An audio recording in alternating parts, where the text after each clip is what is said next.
Hello అండి అందరూ ఎలా ఉన్నారు? Welcome back to our channel. ఈరోజు వీడియోలో చక్కెరపార రెసిపీని అయితే మీతో షేర్ చేసుకోబోతున్నాను. ఈ వీడియోలో అయితే చాలా సింపుల్ అండ్ క్విక్గా చూపించబోతున్నాను. అలాగే ఎక్కడ స్కిప్ చేయకుండా ఫుల్ వీడియోని అయితే వాచ్ చేసేసేయండి. నేను చిన్నతనంలో ఎక్కువగా తినేదాన్ని. వీటిని కచోడి అని కూడా అంటుంటారు. ఒక్కొక్కరు విధంగా పిలుస్తుంటారు. నాకైతే తెలిసింది కచోడి అనేసి. ఇంకెందుకు మరి లేట్ చేయకుండా వీడియోని స్టార్ట్ చేసేద్దాం. ముందుగా ఒక మిక్సింగ్ బౌల్ని అయితే తీసేసుకోండి. నేను జల్లించుకుంటున్నాను ఇక్కడ స్ట్రైనర్తో. అది ఆప్షనల్ మాత్రమే, జల్లించుకున్నా పర్లేదు, నార్మల్గానే వేసేసేయచ్చు. ఒక 1/2 టేబుల్ స్పూన్ వరకు అయితే సాల్ట్ని వేసేసుకోవాలి. బెస్ట్ బయట షాప్లో తినేటట్టే కావాలి అనుకుంటే మనకి కచోడి మైదా పిండి మాత్రమే యూజ్ చేయాలి. గోధుమ పిండితో అయితే అంత టేస్ట్ ఏమి రాదు. సో ఇక్కడ నేనైతే మైదా పిండిని యూజ్ చేస్తున్నాను. అలాగే ఒక 3 టేబుల్ స్పూన్ వరకు అయితే షుగర్ పౌడర్ వేసేసుకున్నాను. మీరు షుగర్ పౌడర్ని వేసేసుకోండి. నేను ఇక్కడ షుగర్ని వేసేసుకున్నాను, పౌడర్ కాదు. పౌడర్ అయితే ఇంకా మంచిది. సో ఎవరైనా వీలైతే పౌడర్ యాడ్ చేసుకోవడానికి చూసేసుకోండి. అలాగే ఒక 3 టేబుల్ స్పూన్ వరకు నెయ్యిని అయితే కరిగిచ్చేసి వేసేసుకోవాలి. బాగా హీట్గా ఉండాలి నెయ్యి అనేది. హీట్గా ఉంటేనే మనకి ఈ చక్కెరపార అనేది పర్ఫెక్ట్గా వస్తుంది. వేడివేడిగా ఉన్నదాన్ని నెయ్యి అయితే వేసేసేయాలి. మొత్తం కూడా వేలుతో మ్యాష్ చేసుకుంటూ కలిపేసుకోవాలి. మనకి బ్రెడ్ క్రమ్స్ లాగా అయితే వస్తాయి. పర్ఫెక్ట్గా ఎలా వచ్చిందని చెప్పడానికి ఇలా ముద్ద అయితే అవ్వాలి. అది కొంచెం గట్టిగా ఉంటే మనకి పర్ఫెక్ట్గా పిండి కలిసినట్టే. సో మనం అలా కలుపుకున్నాక ఇప్పుడు అందులో కొంచెంగా వాటర్ యాడ్ చేసుకుంటూ అయితే కలిపేసుకోవాలి. పాలు కూడా వేసేసుకోవచ్చు. పాలతో అయినా మిక్స్ చేయొచ్చు, వాటర్తో అయినా మిక్స్ చేసేసుకోవచ్చు. ఏం డిఫరెంట్ ఉండదు. మొత్తం కూడా ఒక డవ్లా అయితే ప్రిపేర్ చేసేసుకోవాలి. చపాతీ ముద్దలాగా కొంచెం గట్టిగానే ఉండాలి, సాఫ్ట్గా ఉండాలి. అలాగే కొంచెం లూజ్గా ఉండకూడదు పిండి అనేది. సో ఆ కన్సిస్టెన్సీ వచ్చే వరకు మంచిగా కలిపేసుకోండి, మ్యాష్ చేసుకుంటా. దీన్ని ఇప్పుడు ఒక 10 మినిట్స్ పక్కన పెట్టేసుకుంటే సరిపోతుంది. 10 మినిట్స్ తర్వాత తీసి చూపిస్తున్నాను. కొంచెం మనకి షుగరు పౌడర్ కాదు కదా నేను వేసేది. సో షుగర్ వేసాను కాబట్టి కొంచెం మనకి ఇలా షుగర్ మొత్తం మెల్ట్ అయ్యి కొంచెం వాటర్లా అయితే అనిపిస్తుంది, బౌల్స్ లాగా. సో కొంచెం పిండి అయితే జస్ట్ డ్రెస్ చేసి అయితే మొత్తం కూడా ఒకసారి కలిపేసుకున్నాను.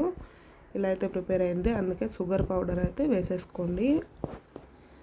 మొత్తం కూడా ఇలా కలిపేసుకున్నాక బాగా మ్యాష్ చేసుకుంటా కలిపేసుకోవాలి. ఎంత బాగా కలుపుకుంటే అంత బాగుంటుందన్నమాట. సో డౌన్ మొత్తం కూడా ఒక 5 మినిట్స్ అలాగా మ్యాష్ చేసుకుంటా కలిపేసుకోండి. కొంచెం పిండి జల్లుకుంటా కిచెన్ టాప్ మీద అయినా సరే ఏదైనా ఒక చపాతీ చేసే ఇది ఉంటుంది కదా ప్లేట్, దానిపైన చేసేసుకోవచ్చు. చపాతీ కంటే కొంచెం మందంగా అయితే రోల్ చేసేసుకోవాలి. నేను వీడియో క్లిప్లో చూపిస్తున్న విధంగా ఈ మందం ఉంటే సరిపోతుంది. చూసారు కదా, ఈ మందం అయితే ఉండాలి.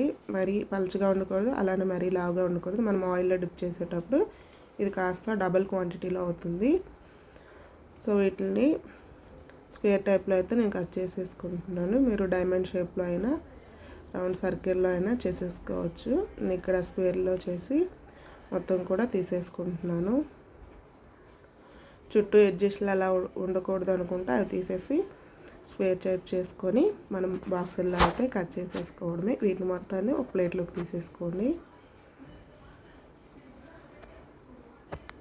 చూసారు కదా, ఈ మందంలో అయితే మనకు ఉండాలి. మొత్తం కూడా ప్లేట్లోకి తీసుకున్నాక మందంగా ఉండే కళాయి లేదా ఏదైనా పాన్ తీసేసుకొని ఆయిల్ని అయితే డ్రీప్ తగ్గట్టు వేసేసుకోవాలి. మొత్తం కూడా కొంచెం హీట్ అయిందో లేదని చిన్న డ్రాప్ వేసి చూసుకుంటే మనకి బాగా హీట్ అయిపోయిందో లేదో తెలిసిపోతుంది. సో మనం తీసుకున్న వాటిలో కొన్ని అయితే వేసేయండి. మీకు ఎన్ని పడతాయో అన్ని కడాయికి అయితే వేసేసుకోవాలి. మరీ అంటుకోకుండా చూసేసుకోండి, లేదంటే మనకి ఇవి కొంచెం ఉబ్బుతాయి కాబట్టి కొంచెం తగ్గించుకొని వేసేసుకోవాలి. మీడియం ఫ్లేమ్లో పెట్టుకొని వేపేసుకోండి. కొంచెం కలర్ చేంజ్ అయ్యాక మాత్రమే గరిటె పెట్టుకొని కలుపుకోవాలి. రెండు వైపులా తిప్పుకుంటా అయితే మనం మీడియం ఫ్లేమ్లో పెట్టుకొని మొత్తం కూడా వేపేసుకోవాలి. మనకి ఇప్పుడైతే కొంచెం సాఫ్ట్గా ఉంటాయి, ఇంకా చల్లారాకైతే క్రిస్పీగా కరకరలాడుతూ అయితే ఉంటాయి. అలాగే వీటిని తీసేసుకొని ఒక టిష్యూ పేపర్ ఉన్న వాటిలోకి అయితే తీసేసుకోండి. ఎక్సెస్గా ఏమైనా ఆయిల్ ఉంటే రిమూవ్ అయిపోతుంది. సో నెక్స్ట్ బ్యాచ్ కూడా ఇలా ప్రిపేర్ చేసేసుకొని మొత్తం కూడా వేసేసుకోవడమే. ఎన్ని అయితే ఉన్నాయో మొత్తం కూడా అన్నీ వేసేసుకోండి. ఒకదానికి ఒకటి అట్టుకోకుండా చూసేసుకొని లైట్ గోల్డెన్ కలర్ వచ్చినప్పుడు అయితే తీసేసేయాలి. ఎక్కువ మరి కలర్ చేంజ్ అయినా సరే మనకి బయటకు వచ్చాక పూర్తిగా చల్లారిపోతే కలర్ చేంజ్ అయిపోతుంది. చూసుకొని అయితే తీసేసుకోవడమే. చూసారు కదా, చాలా సింపుల్ అండ్ క్విక్గా చక్కెరపారి అయితే ఇంట్లోనే ఈజీగా ప్రిపేర్ చేసుకోవచ్చు. ఒకసారి మీరు కూడా ఇంట్లోనే ట్రై చేసి టేస్ట్ చేసి మీకు ఎలా వచ్చిందో మీ ఫీడ్బ్యాక్ అనేది తప్పకుండా కామెంట్ సెక్షన్లో షేర్ చేయడం మర్చిపోవద్దు. చాలా బాగుంటాయి, ఒకసారి ట్రై చేయండి.